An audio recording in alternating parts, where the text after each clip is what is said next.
My name is Maria Dolphin, and I'm about to turn 27. I've been married for 5 years and have a 4-year-old son named Martin. At first, I worked full-time, but now I work part-time at the same company. My husband is 30 years old, 3 years older than me. Kevin Carlton, who I married, seemed sweet when we were dating, but things changed after marriage. He became more controlling. Kevin has a 20-year-old sister named Jane Dalton, and he spoils her a lot, maybe because of their big age gap. Before we got married, I didn't really mind how close Jane and Kevin were. But after tying the knot, I started noticing some changes. Jane frequently drops by our place, and I end up scrambling to cater to her every whim because Kevin always caves into her demands. She shows up unannounced, morning or night, without bringing any gifts or even a thank you. She acts like I'm invisible, only talking to Kevin, saying, "Hey brother, I'm here again." Kevin, oblivious to the fact that I didn't prepare dinner for Jane, asks if she wants to eat. When I try to discreetly mention it to Kevin, he brushes it off, leaving me to serve my own dinner to Jane in the end. Then, loud enough for Jane to hear, he blames me, saying things like, "You should have made more food." Jane looks like she's going to cry and apologizes to me. Kevin comforts her and scolds me, saying things like, "You're not considerate," or "Don't be mean to my sister." Even though Jane apologizes, it's clear she feels reassured by how Kevin takes her side. It's like she enjoys it. I end up making my own meal from leftovers while they eat together. Just as I'm about to join them, Jane tells Kevin she wants to talk alone. Kevin moves me and Martin to another room. This isn't the first time. After we finish eating and clean up, I find them chatting on the sofa. They never bothered to clean up after themselves. It feels like they see me as a maid, not a wife or sister-in-law. They don't even talk to Martin. It's like I'm just a maid bringing my kid to work. I was tidying up the kitchen and getting ready to bathe Martin when Kevin suddenly called me, even though it was almost 8 p.m. He said, "Jane wants cake. Go buy it now. Get it from the shop by the station," telling me exactly where to go. But going out to buy cake would make Martin go to bed late. When I hesitated, Jane insisted, "I want it now," and Kevin rushed me, saying, "It's fine if he stays up a bit longer tonight." Then Kevin started yelling at me, blaming me for having an attitude with Jane around. I knew I'd have to go to the cake shop eventually, so I reluctantly agreed. There's a cake shop near the station that closes at 9 p.m. So if I hurry, I can make it. As I was getting ready to go, I overheard them talking, speaking loudly enough for me to hear. They were saying things like, "She's so thoughtless," and "Why did you marry her?" Since I couldn't leave Martin alone, I decided to take him with me. While I was getting Martin ready, I heard Kevin's loud voice from the living room. "If you defy me again, we'll get a divorce." Martin could hear it too. He might not understand the words, but I think he knows his parents are fighting.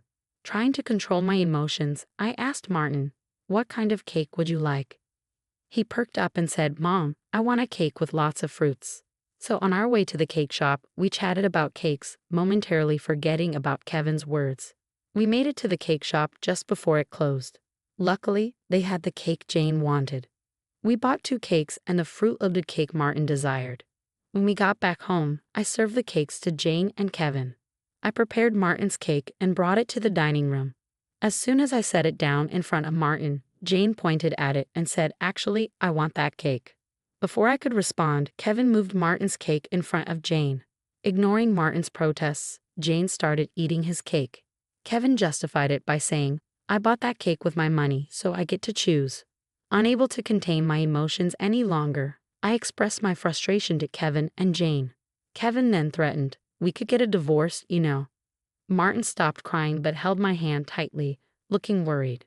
Then, after a moment, Martin said, "Mom, I also love cake with strawberries. It's really yummy." He mentioned it while eating the cake that Jane initially wanted. I feel like I'm putting Martin through too much. 3 adults, myself included, shouldn't be subjecting a 4-year-old child to this. When I saw Jane reaching for Martin's cake, I swiftly moved his plate away. Martin happily followed me to another room, saying, "Yummy, let's go over here." Probably Kevin noticed Jane's attempt too. He apologized to her, saying, "Sorry for being so tight-fisted."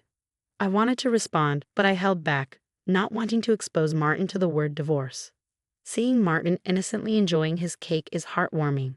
After he finished, ignoring Kevin and Jane, We decided to have a late bath and sleep in Martin's bed.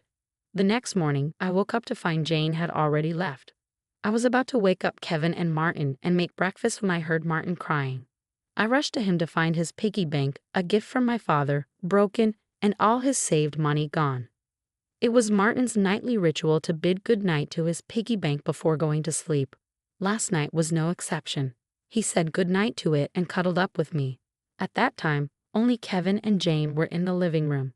I asked Kevin about the piggy bank. He responded casually, saying that Jane needed some money, so she took it from Martin's piggy bank. Martin was still crying as I held him close. His pain was so palpable that it brought tears to my eyes. It was agonizing to see Kevin prioritize and cater to his sister Jane over our son Martin. Anger and sadness flooded over me simultaneously. "Why are you making a morning so miserable?" Kevin retorted. "Don't you think you did something wrong? Martin is crying so much." For the first time since we got married, I let my anger out towards him. I had always avoided arguing in front of Martin, but I couldn't stay silent seeing him so hurt. Kevin looked at me intensely, then went to the bedroom without saying a word, returning with something in his hand. To my shock, Kevin handed me divorce papers, something I didn't even know he had stashed away. "If you're not happy with me, then let's get a divorce," he declared, thrusting the papers at me before storming out of the house with a loud slam of the door. Martin, who had never shed tears over the issues with Kevin and Jane, seemed to have reached his breaking point. He had been crying since last night, and it broke my heart to see him in such pain. "Hey Martin, how about we skip daycare today?" I suggested, hoping to bring him some comfort. He eagerly agreed with a loud yes, flashing me a faint smile. As Martin brought a picture book from the shelf and settled onto my lap, he looked up at me with joy and asked, "Today Mama is the teacher at daycare, right?" His innocence was like a ray of sunshine. I couldn't help but marvel at his resilience. Today, I decided that we would spend the day playing and cherishing each moment together to fill his heart with happiness. I might be causing some inconvenience at work, but when I explained the situation, they kindly granted me a day off, advising me to spend quality time with Martin. In the morning, we headed to the park, played games like hide and seek, and had a blast on the swings and slides. Upon returning home for lunch, Martin seemed tired and soon dozed off on my lap, just like he used to when he was a baby. Normally, I would use this time to catch up on chores.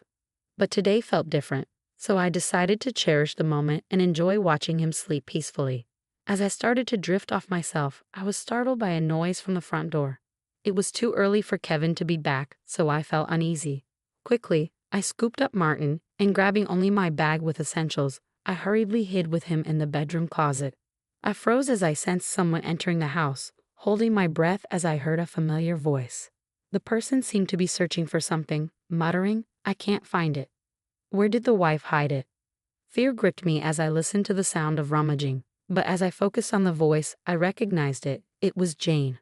Questions flooded my mind. Why did she have a key? What was she searching for? I cautiously cracked open the closet door to see what she was up to. She was rifling through drawers and cabinets, then let out a frustrated sigh before making a phone call. "I searched where you said, but it's not there." "Yeah, I checked there too. If it's not there, it's a waste of time." "Okay, got it. Heading home now," she said, mentioning Kevin's name. Kevin? I wondered what they were searching for. I heard the front door lock, and when it was safe, I put Martin to bed and pondered the strange events. I was certain Kevin was involved in whatever they were looking for. If they were searching for something unknown, could it be one of my possessions? Despite their earlier conversation, I couldn't decipher why Jane had suddenly appeared at our house. Kevin felt like a stranger to me, and I was overcome with a mix of disgust and fear towards him. Hastily, I packed the essentials for Martin and myself. By the time Martin woke from his nap, I was ready to leave. "Martin, let's go to Grandpa's house," I said, and we made our way to the station, catching a train to my parents' home. Thankfully, it was just 2 stops away, so we arrived swiftly. Since I hadn't informed them beforehand, my parents were surprised, but they sensed something was wrong and welcomed us without prying. Their dog, a favorite of Martin's, greeted him eagerly, and they began playing together. Watching them, I felt a sense of relief and proceeded to recount everything that had happened with Kevin and Jane. "Perhaps Jane was searching for your bank cards," my mother suggested. It made sense. Before getting married, I had founded a successful online shop for handmade goods with friends. As the CEO of the handmade industry, I gained recognition, but when the shop flourished, I decided to focus on raising my child. I've entrusted my company to trusted friends while I focus on raising my child. I work part-time and handle most tasks from home. Though I'm still the CEO, Kevin is unaware of this. He knows about my previous role and likely suspects I have savings. I've informed him that I receive assistance from the company but left out the CEO details, letting him assume I stepped down. I haven't disclosed the full extent of my CEO position or savings to Kevin for a reason. Shortly after our marriage, I discovered his poor money management skills. He spends everything he earns. He allocates only $200 monthly for food expenses and suggested I quit my job to be a full-time housewife. An idea I never agreed to, given the financial strain of such a small allowance. After some persuasion, he reluctantly agreed to let me work part-time at my current company. To ensure I wouldn't consider divorce, he even had me sign a postmarital property waiver with a lawyer. Since Martin's birth, I've been allotted only $200 for food expenses. Consequently, I've been using my savings to cover Martin's nursery fees and clothing expenses. I've refrained from asking Kevin for money beyond the food budget, leading him to assume I have substantial savings.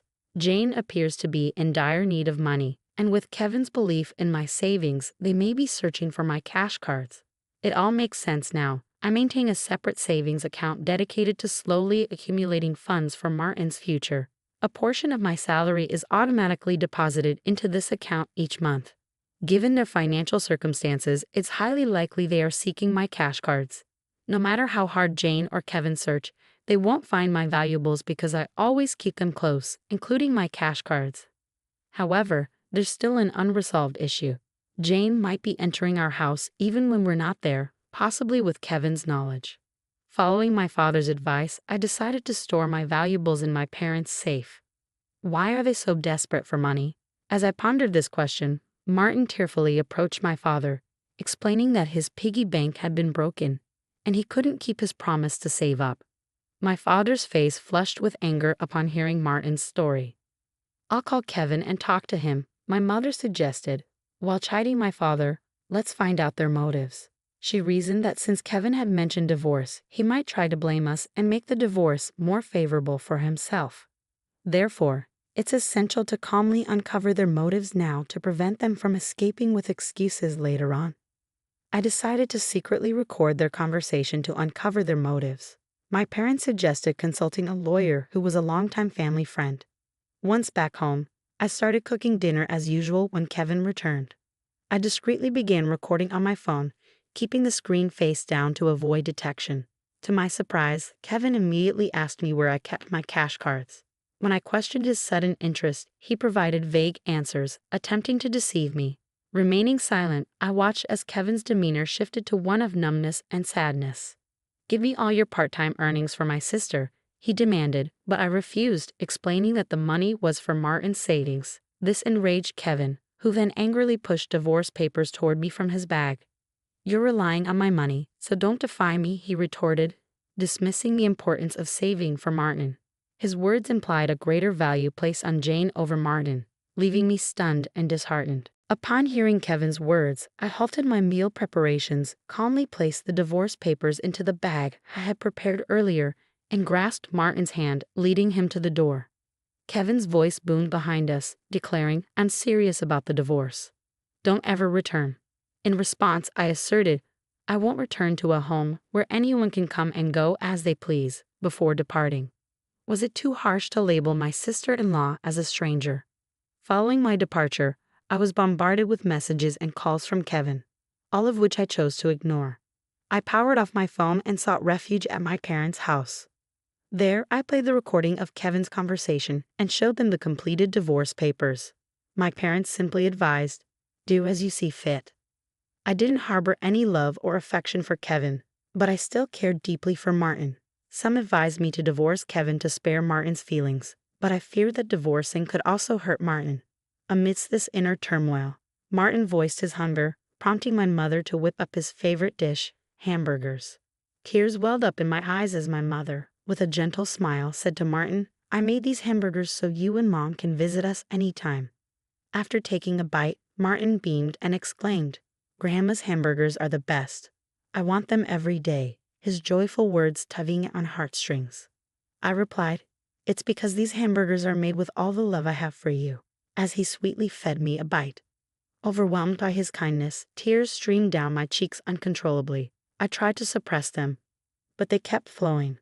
My father reassured Martin, who was alarmed by my tears, saying, "Mommy is crying because she's so happy you gave her this hamburger. These are tears of joy, not sadness," he explained tenderly. Martin, in his innocence, remarked, "This hamburger is so yummy. If Jane were here, she'd love it too." Hearing this, I couldn't hold back my tears, and I embraced him tightly, while my father's eyes filled with emotion. Turning to Martin, I said, "Being with family is a blessing, isn't it?" He looked puzzled and asked, "Didn't Dad say only Jane is family? Is my family just Mom, Grandpa, and Grandma?" My father responded gently, "Yes, that's right," then asked Martin, "Would you like to stay here with us as family?" Martin chuckled and replied, "Of course. We're family," bringing smiles to everyone's faces. When was the last time we had such a natural meal? When did we last enjoy a meal filled with endless laughter and conversation? Despite contemplating divorce, the happiness of this meal persuaded me to finally part ways with Kevin. I planned to break the news to Martin, though the thought weighed heavily on my heart. Surprisingly, Martin seemed to understand and embrace the idea of divorce, expressing, "We'll still be a family." He happily cuddled our pet dog, affectionately referring to him as his little brother, despite the dog being older. With resolve, I began preparations for the divorce. Firstly, I promptly contacted a lawyer who was a friend of my father, arranging to meet the following day. That night, Martin slept with my father and the dog, their faint laughter bringing me comfort as I lay in bed with my mother, reminiscing about my childhood. The next morning, upon checking my smartphone, I found over 200 missed calls and messages from Kevin, reflecting his emotional turmoil. Just the sight of it drained me, prompting me to switch off my phone once more. Today, I met with the lawyer, discussing the details and confirming my decision to divorce. We finalized the paperwork, and the lawyer will meet with Kevin tomorrow to proceed. After some time, the lawyer visited my parents' house to discuss the situation. It turned out that Jane had accrued a substantial debt from gambling and excessive shopping, with Kevin serving as her guarantor. When Jane couldn't make the repayments, they devised a plan to tap into my savings. Now, Kevin wants me and Martin back and is retracting his desire for a divorce, the lawyer explained. However, the divorce papers I had submitted earlier had already been processed. When asked if this meant the divorce was finalized, the lawyer confirmed it, stating, "Yes, it's been accepted." Kevin appeared to break down, expressing his fear of losing me to another man. Despite his emotional plea, knowing that everything was settled brought me a sense of peace. I anticipated arguments over child support, but Kevin even pledged to pay $340 to support Martin every month. Later, Kevin called me. Feeling relieved after the divorce proceedings, I decided to speak with him briefly. His tone was no longer aggressive. Instead, he spoke calmly. He confessed that he believed keeping me financially dependent would prevent me from seeking a divorce. He also acknowledged his tendency to spoil his younger sister, Jane, as a misguided form of sibling love. He admitted feeling jealous of Martin, fearing he had lost me to our son. "Once I've resolved Jane's debts, I'll come back for you. Please don't remarry until then," he pleaded. However, I firmly reiterated that I no longer loved him and wouldn't reconsider our relationship. Before hanging up, I could hear him sobbing softly as he whispered, "Please be happy." Did I manage to stay strong until the end? Discussing future plans with my parents, I decided to remain at their house until Martin grows up, and he transferred to a different nursery. Returning to my role as company president, I explained the situation to my colleagues. Later, I learned that Kevin and Jane had disclosed the divorce and their debt to their parents, resulting in their disannulment. More than the financial issues, their parents were incensed about never seeing their grandson again. Now, Kevin and Jane, once close, reside in a modest apartment, constantly blaming each other. Their actions have led to their own downfall. Today, I find happiness in being with my family.